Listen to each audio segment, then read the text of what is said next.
So this tank has been set up now for a month since it's been flooded. So let's talk today about how things are going after a month of me flooding this tank.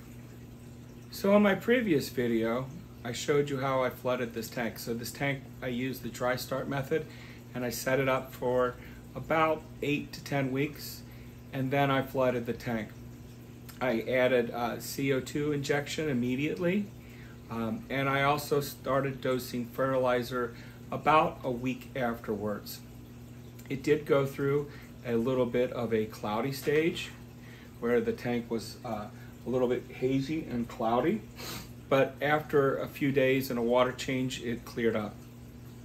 Also, after about a week, I added in the guppies. So these guppies, I have currently 2 female blue Moscow guppies in this tank. We do have some ram horn snails in here, and I'm also considering adding some red cherry shrimp a little bit later. But currently the tank has planted with all this grass, or is the Cuba, HC Cuba, and then the Surrey stones. Then I have this little kind of pagoda house right here. The trees are made, or the type of moss on there is a Christmas moss. And everything's been doing well. I did have some dieback.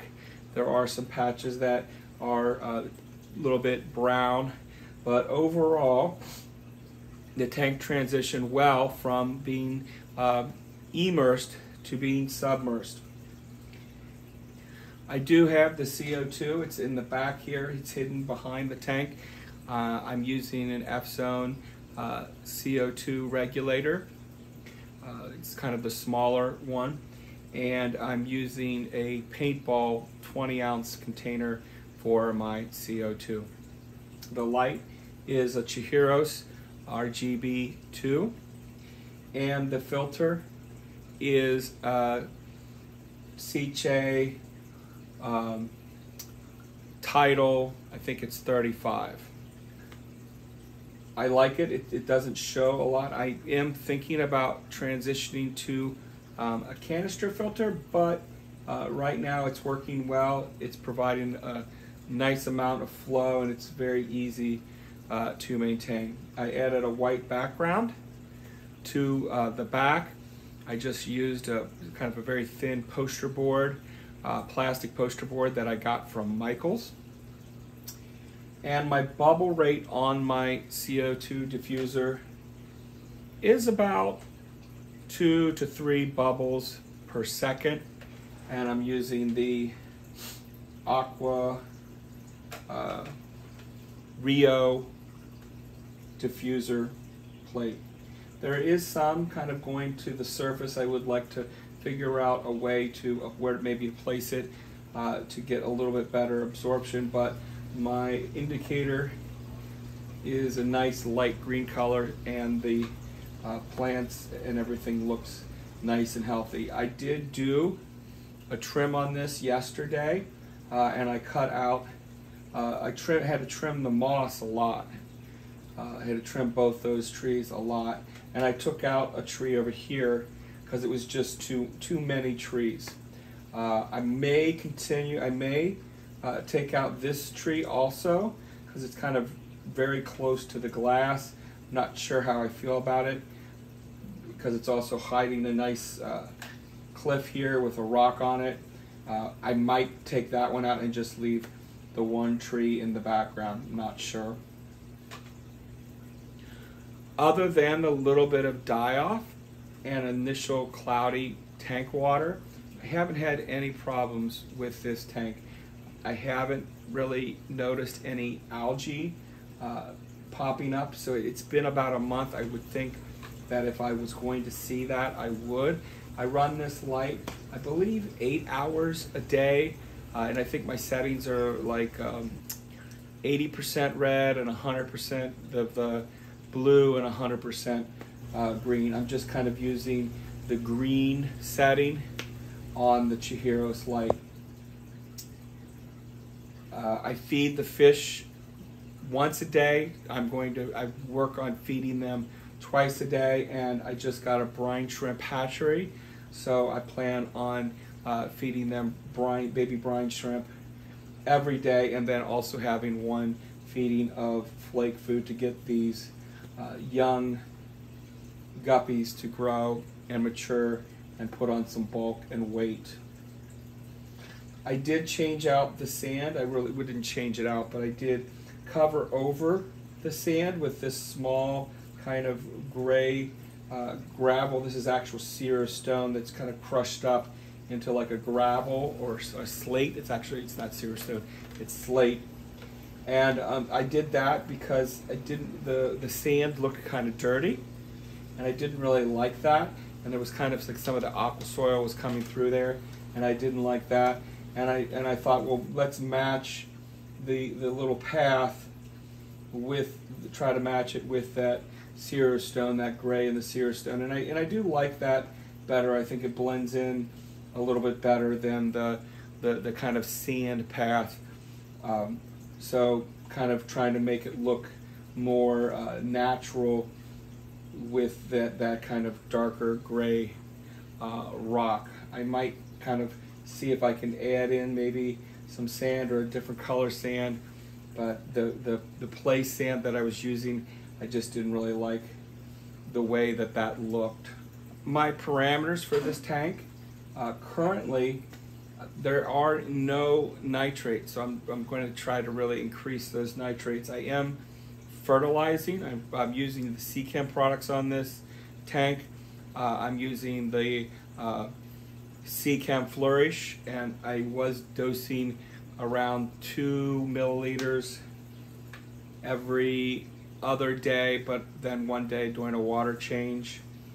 And then I was alternating that with, on the opposite day, I'm dosing Seachem Flourish Excel and the iron and potassium supplement.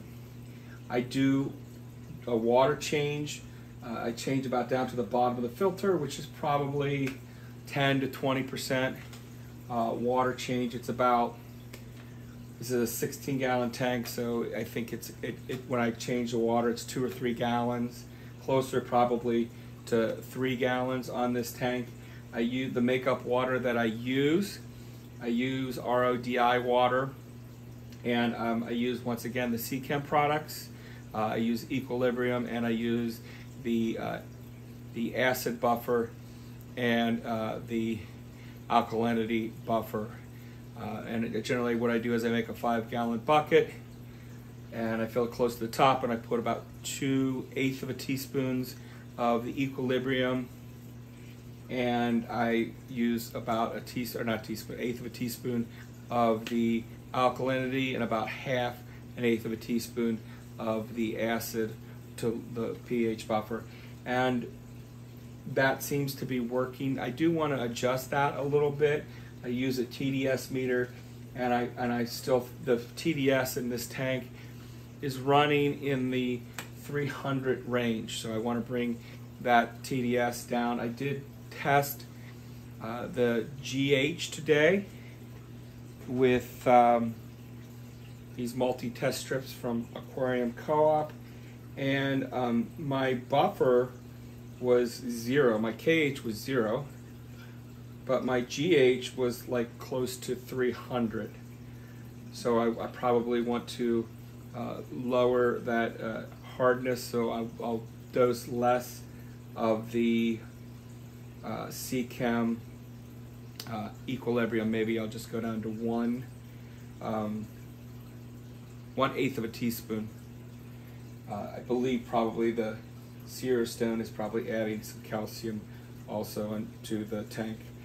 My pH is good, and it's pretty stable. My pH runs about 7.2, and every time I test it, it's about 7.2. So it's interesting, even though I'm measuring no buffer, it seems as though my pH is stable, because I've tested it different times of the day, and some reason it seems it's stable. But I am concerned about those nitrates being low. I know that in planted tanks, a 20-part nitrate is kind of the goal, or the area, kind of where you want to be, or at least 5. It depends, people run tanks different, but I've heard anywhere from 5 to 20. I know that, like with my reef tanks, 0 is not good, so I'm guessing also because these plants need nitrates and phosphates, probably 0 is not good for them either. So I may even cut back on some water changes. Like I said, once a week is what I'm doing now, but I may stretch that out to every 2 weeks. I'm not sure, there's kind of conflicting opinions on that. Some say continue to do your water changes regularly because that kind of resets the tank.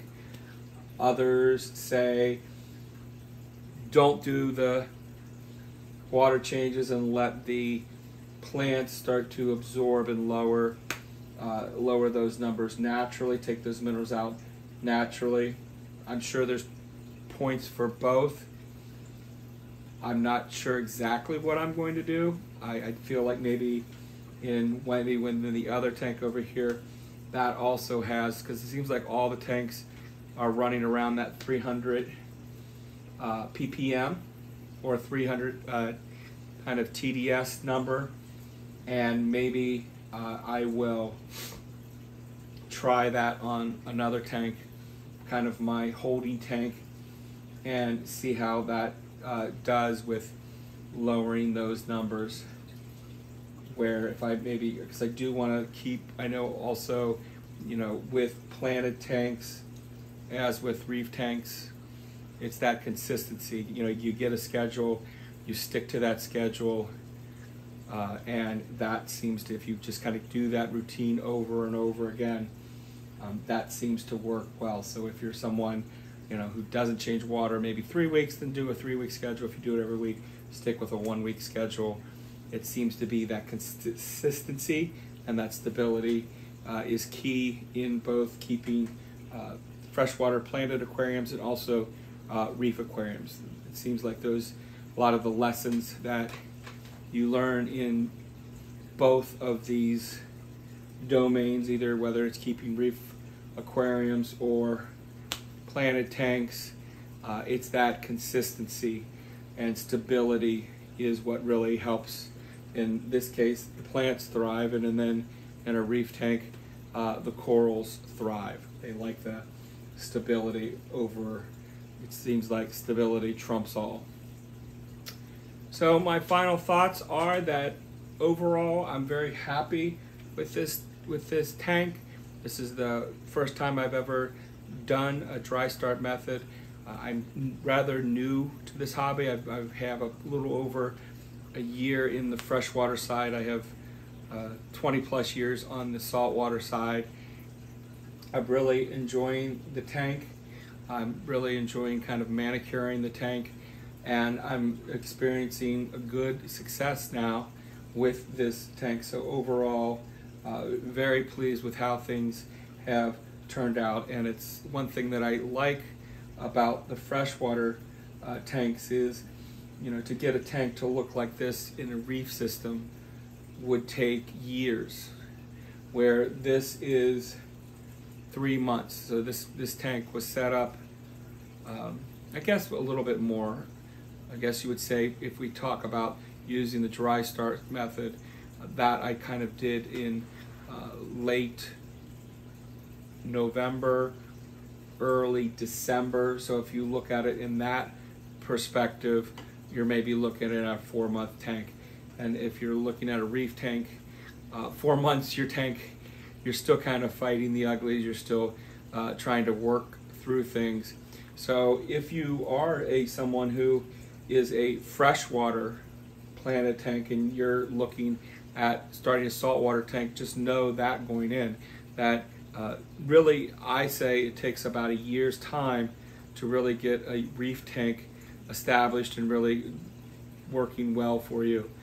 If you are a saltwater reefer and you're looking at starting a freshwater tank, then you know that this is possible in much less time, which is kind of one of the draws of freshwater planted tanks, is that you can get them set up and looking really good in a few months compared to a year, 2 years.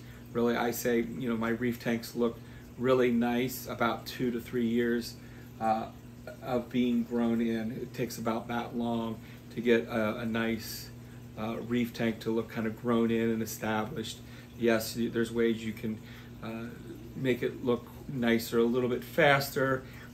You can plant a whole bunch of little frags and things like that, and you can choose some fast-growing corals. But still, to get a mature reef system, it's going to take you about 3 years, where this is like 3 months. So if you like my content, please consider subscribing. If you like this video, give it a thumbs up. If you have any questions, put those in the comments and I will get back to you. I'm really enjoying this process of kind of getting into the freshwater side of things. Thank you for watching my video and have a wonderful day.